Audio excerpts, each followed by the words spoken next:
If you want to see the engines talk, then you should visit the island of Sodor. It's a place where engines and road vehicles can talk. Let's set friendship in motion.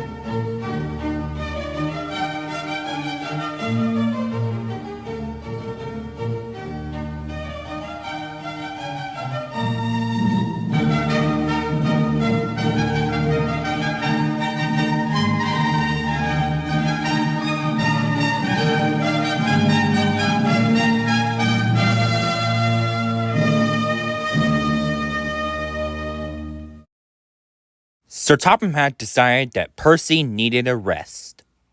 So he asked Thomas to do Percy's work. Thomas got very conceited. One day, Thomas talked to Neil. "You know, Neil," he boasted, "I'm as regular as clockwork. Delivering the mail is fun. Never late, always on time. That's me." "Says you," replied Neil cheekily, and he puffed away. Neil's parts were worn, and Sir Topham Hatt had sent him to the works to be repaired. They clanked as he trundled along. Neil was enjoying his journey. However, he did find his journey to the works a bit lonely. He wanted to take Catherine, but Sir Topham Hatt said, "No, what will the passengers do without her?"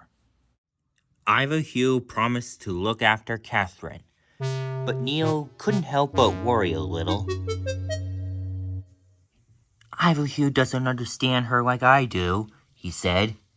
"He's a little tank engine, and his tanks don't hold much water. So, he would often stop to have a drink. Neil's wheels are small, which means that he couldn't go fast." "Never mind," he said thoughtfully. "The signalmen know me. They'll give me plenty of time."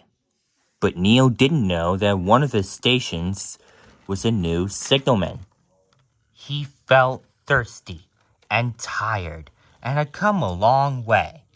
Then he saw a water tower up ahead. "Good," he said thoughtfully. "I can have a nice drink and a rest until Thomas has passed." His driver thought so too.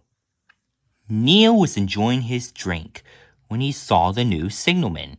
Neil had never seen him before. "No time for that," said the signalman.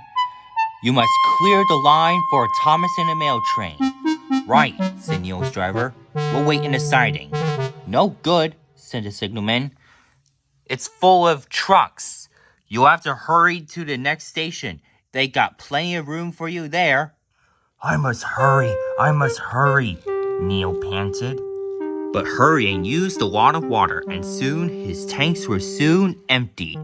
They damped down his fire as he struggled on, until Neil ran out of steam and sat on the main line far away from the next station.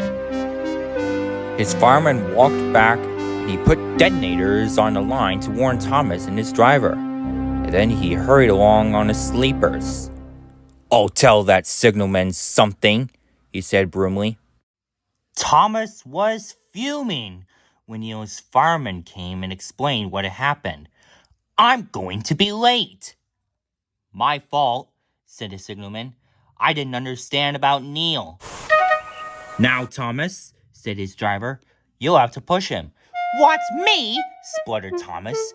"Me? Push Neil and pull the mail train too?" "Yes, you shan't." Thomas's driver and fireman, the station master, and the conductor all told Thomas that he was a bad engine. All right, grumbled Thomas. He came up behind Neil and gave him a bump.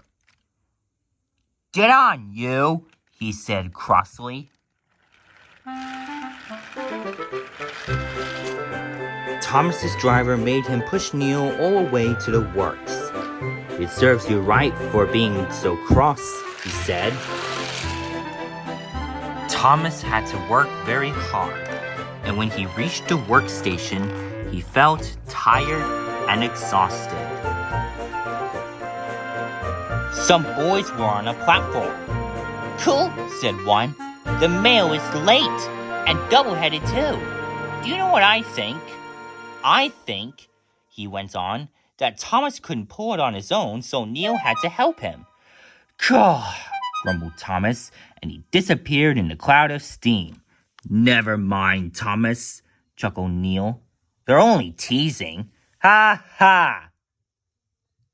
When Neil came back, he saw the new signalman standing on a platform. He apologized to Neil, and the box tank engine accepted it. Neil and the new signalman got on well together. And when he came back, he was pleased to see Catherine again. Catherine enjoyed her time with Ivanhoe, but she was very happy to be back with Neil taking passengers.